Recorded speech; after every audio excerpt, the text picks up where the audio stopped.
السلام عليكم، ازيكم يا حبايبي؟ عاملين ايه؟ طبعا اخواتي اللي مش بيحبوا اللحمه الضاني، انا النهارده هعمل معاكم لحمه ضاني كباب تحفه. هتخليكي تاكلي اللحمه الضاني قسما بالله مش هتحسي بطعمها خالص. تمام. ده مقدار كيلو من اللحمه الضاني. معايا حوالي بصلتين متوسطين كده، انا فرماهم في الكبة.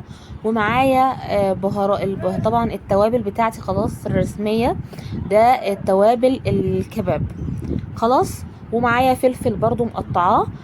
يلا بقى بينا بقى نروح على البوتاجاز علشان نشوف النهاردة احنا هنعمل مع بعض اللحمة بكل تكاتها وحركاتها.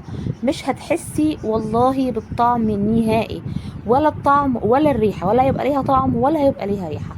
هيبقى طعمها تحفة تحفة تحفة، مش هتقدري تفرقيها خالص عن اللحمة العادية. خلاص. حطينا الزيت بتاعنا، واول ما ياخد ويسخن كده معانا هنبدأ ننزل بالقطع اللحمة بتاعتنا.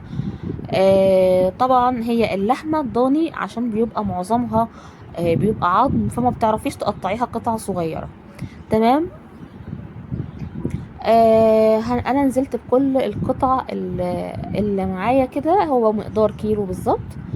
تمام يا حبايبي. تاخد بس صدمة كده على النار الأول.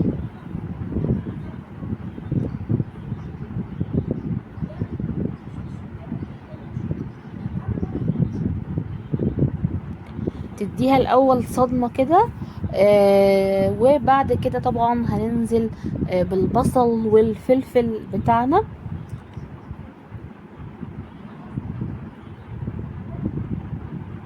تمام.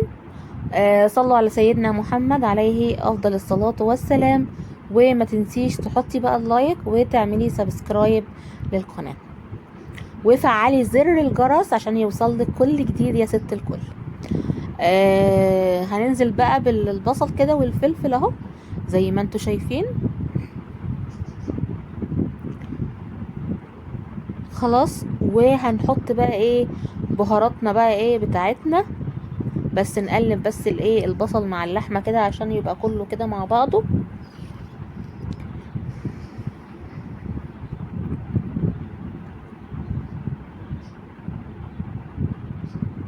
هنحط بقى من البهارات اللي هو الكباب ده. آه هننزل بقى ايه بمعلقتين كده حلوين. عايزه اقول لكم والله فعلا الطعم كان حكايه.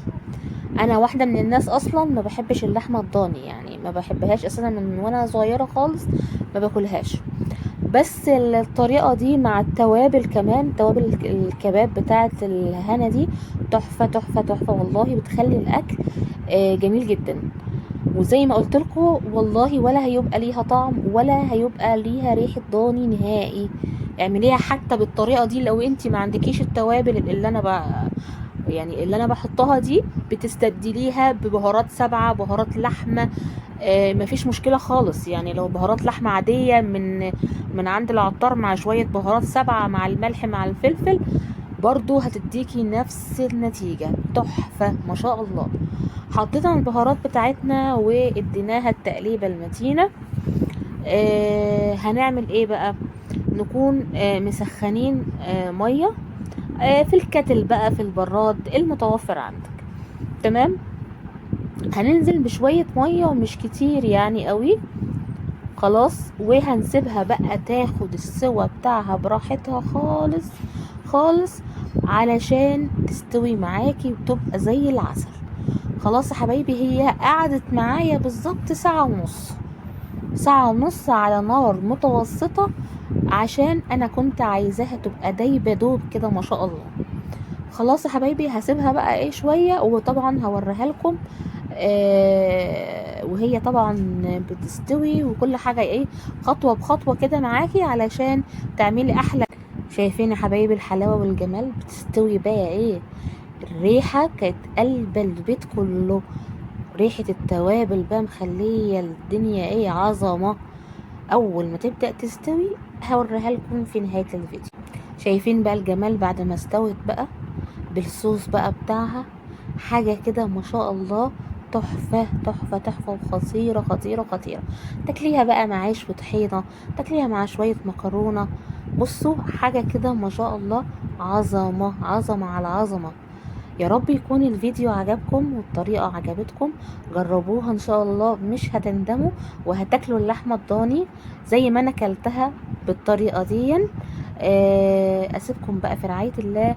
ما تنسيش بقى تحطي اللايك، تعملي سبسكرايب للقناة، وتفعلي زر الجرس عشان يوصلك كل جديد يا ست الكل.